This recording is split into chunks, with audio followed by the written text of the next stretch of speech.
కళ్యాణ్ మాట్లాడుతున్నారు, లైవ్లో చూద్దాం.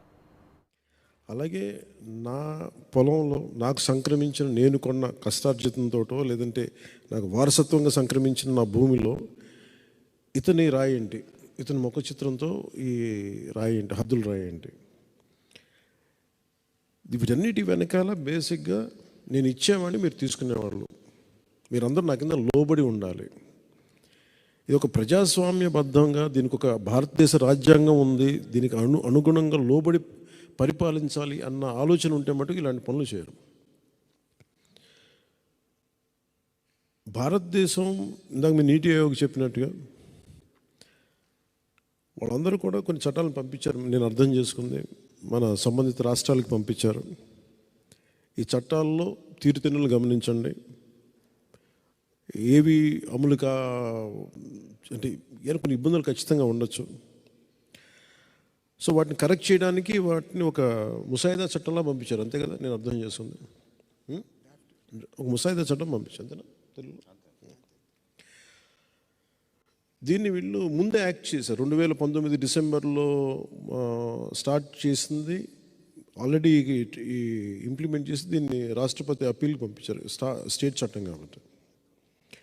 సో ఇందులో ఏమేమి రాబోతున్నాయి ముందుగానే ఆచరణలో పెట్టేశారు. దాంట్లో రాళ్ళు పాత్రం కానీ లేదంటే పట్టా పుస్తకాల్లో ముఖం వేసుకోవడం కానీ, అంటే సంపూర్ణంగా అంటే నేను అర్థం చేసుకుంది ఒక్క మాటలో చెప్పాలంటే, ఒక సెంటు భూమి ఉన్న, అరసెంటు ఉన్న భూమి సొంతదారుడి నుంచి ఎంత పెద్దవాళ్ళైనా సరే మొత్తం భూ హక్కులు ఎవరైతే పరిపాలిస్తారో వాళ్ళ గుప్పిట్లో ఉంటాయి.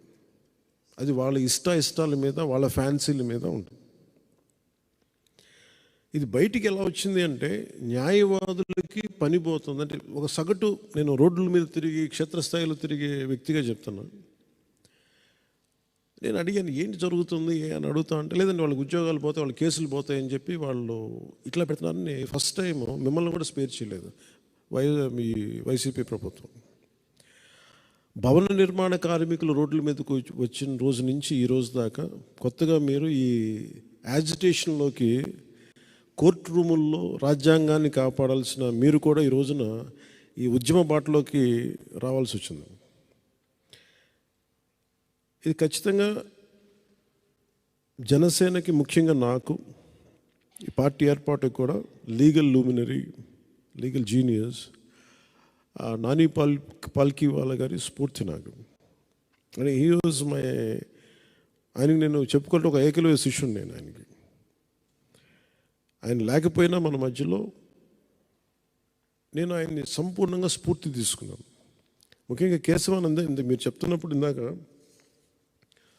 రామ్మోహన్ రావు గారు మాట్లాడుతుందని, అలాగే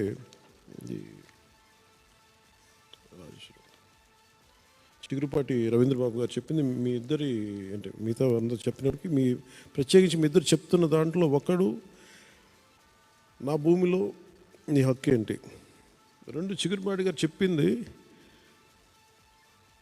ఇట్ ఈస్ యాంటీ కాన్స్టిట్యూషనల్. ఇది సో నేను అర్థం చేసుకుంది కూడా మీకు దగ్గర ఇటు కేశవానంద భారతి గారి ఒక చిన్నపాటి ఆస్తి తగాదా, ఒక మఠం తాలూకు ఆస్తి ప్రాథమిక హక్కుల ఉల్లంఘనగా ఎలా సుప్రీంకోర్టు దాకా వెళ్ళిందో, ఇది కూడా మీరు ఉమామహేశ్వర గారు, మీరు మీ పేరు కోటేశ్వర గారు, ప్రాథమిక హక్కుల ఉల్లంఘనకి వెళ్ళిపోతుంది. ఏది తీసుకున్నా కానీ ప్రాథమిక హక్కులు, రాజ్యాంగం కల్పించిన ప్రాథమిక హక్కుల ఉల్లంఘనకి దారితీస్తూ ఉంది. ఇది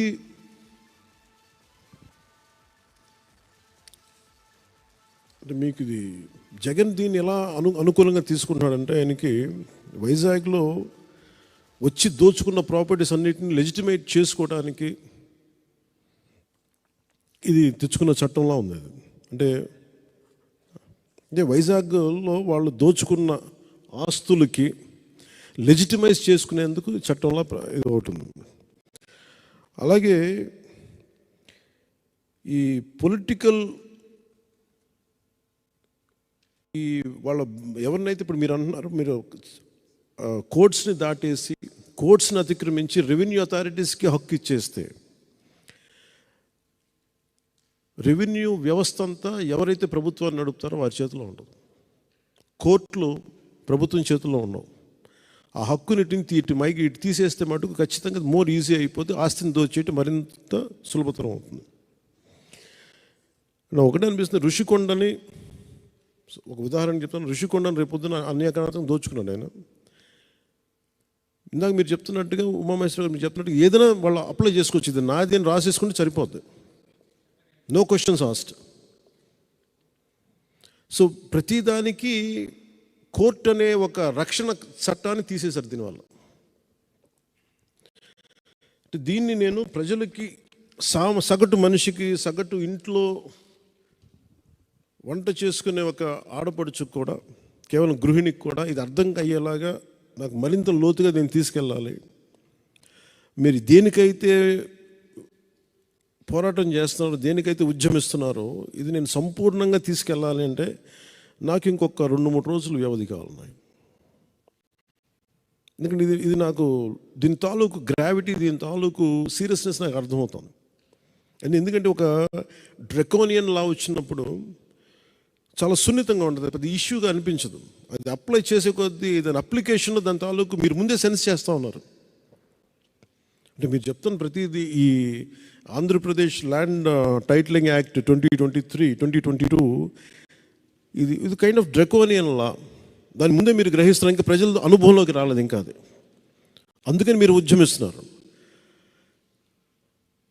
దీంట్లో ఇది మరింత చేరువయ్యేలాగంటే నాకు వ్యక్తిగతంగా ఇంకొంచెం నాకు అవగాహన ఇంకా అవసరం. అంటే నాకు అర్థమైంది, కానీ దీన్ని సగటు మనిషికి ఏమాత్రం లీగల్ అవగాహన లేని వ్యక్తికి చాలా సామాన్య పరిభాషలో చెప్పేది వాళ్ళ అనుభవంలోకి వచ్చేలా కావాలంటే నాకు కొంచెం 2 రోజులు అధ్యయనం చేయాలి నేను దీని మీద. ఒక 2 days కనుక దీని మీద నేను కూర్చుంటే మీతోటి. సో నేను కోరుకునేది కూడా ఏంటంటే, ఇప్పుడున్న మీరు ఒక 5 మందితోటి, మీరు కానీ ఇట్లా పెద్దలు, మీరు ఇక్కడ ఉన్న ఎవరైనా సరే ఒక 5 మంది మీరు ఒక కమిటీలా కూర్చొని నాకు let me do a very detailed one-on-one understanding. దీన్ని తీసుకున్న తర్వాత మనం సంపూర్ణంగా దీన్ని అవగాహన చేసుకొని, ఈరోజు ఎవరైతే రాలేదో ఆర్ మోర్ హ్యూజ్ మీటింగ్ పెడదాం దీని మీద. నేను ఎందుకంటే ఒక్క రోజుకి అదే అడుగుతూ ఉన్నాను. ఇది విత్ ఇన్ పార్టీయా లైవ్ అంటే, ఇది లైవ్ వెళ్ళిందని నాకు సరిపోవట్లేదు. దీని వెనక ఇది ఖచ్చితంగా ఇది యాంటీ పీపుల్ యాక్ట్, ఇది యాంటీ కాన్స్టిట్యూషనల్, యాంటీ పీపుల్, ప్రాథమిక హక్కుల్ని ఉల్లంఘించే చట్టం ఇది. కాదు ఇది నేను సగటు మహిళకి, చిన్నపాటి ఒక 6వ క్లాస్ చదువుకునే విద్యార్థికి కూడా ఇది అర్థమయ్యేలాగా నేను చెప్పగలగలను. అందుకే నాకు ఒక 2 రోజులు నాకు మీరు సమయం ఇవ్వగలిగితే, అంటే నేను సమయం తీసుకుంటాను కొంత. దీని మీద మీరు చెప్పిన ఈ ఇష్యూ ఇవన్నీ చదువుతాను. మీరు కొంచెం సంక్షిప్తంగా రాసిన వాటన్నిటి కొంచెం నాకు చెప్పడానికి, కొంచెం నాకు సామాన్యుడి పరిభాషలు చెప్పడానికి నాకు కొంచెం లోతుగా దాన్ని సింపుల్ లీగల్ టర్మ్స్ని అందరికీ అర్థమయ్యేలా చెప్పడం నాకు కొంచెం సమయం కావాలి. మీరు నాకు ఈ రోజున ఒక కన్క్లూడ్ చేయండి. మళ్ళీ ఎప్పుడు కూర్చున్నాను చెప్పండి, నాకు 11 లోపు చెప్పండి. మీరు ఎప్పుడైనా సరే 11వ తారీఖు లోపు నాకు పోస్ట్ ఫెస్టివల్ లేదు, టైం అయిపోతుంది, అంత డిలే చేయొద్దంటే దట్స్ అప్ టు యూ, మీరు డిసైడ్ చేయాలి. దీన్ని ఖచ్చితంగా మీరు జనసేన ఈరోజున మీరు మీ విలువైన సమయాన్ని, కోర్టులను కాదని మీ విలువైన సమయాన్ని ఇక్కడికి వచ్చి వెచ్చించినందుకు సంపూర్ణంగా అది ఒక అర్థవంతంగా అయ్యేలాగా నేను మీకు సంపూర్ణమైన మద్దతు నేను మీకు ఇస్తాను ఖచ్చితంగా. నా గొంతు పెద్దలు మీరు చెప్తా ఉన్నట్టుగా నా గొంతు ఎంత బలమో నాకు తెలియదు. నేను పని చేసుకుంటూ వెళ్ళిపోతాను, కానీ నాకు దాని రీచ్ ఎంతమంది ప్రభావితం చెందుతుందో నాకు నిజంగా తెలియదు. నేను చేసుకుంటూ వెళ్ళిపోతాను, కానీ నాకున్న ఎంత బలం మేరకు, నా శక్తి మేరకు ఈ చట్టాన్ని ఖచ్చితంగా దీన్ని అమలు కాకుండా చూసే బాధ్యత నేను తీసుకుంటాను.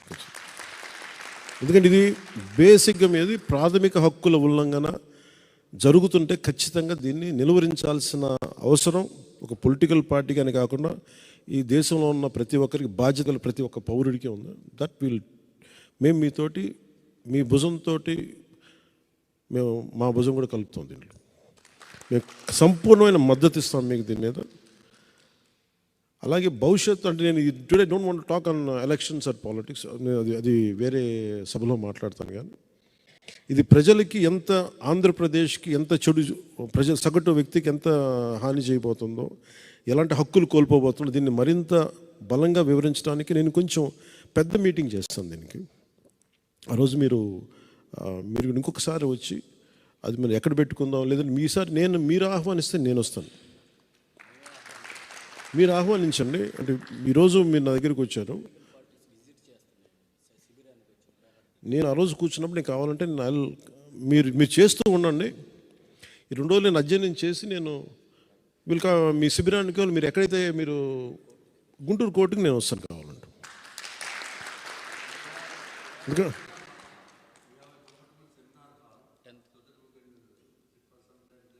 100% విల్ మేక్ ఇట్. అప్పుడు మీ సహచరులు కూడా చాలామంది రావాల్సి ఉంటుంది. అందుకని మీరు ఎప్పుడు పెడదాం మీరు అనుకోండి, ఎప్పుడైనా సరే మీరు అనుకోండి, మీరు పిలండి, then we will come. And 100% దీన్ని మీరు ఏ ఆశయంతో అయితే మీరు పోరాటం చేస్తారో ఆశయం నెరవేరేలాగా కూడా ఖచ్చితంగా చేస్తాం. Thank you sir.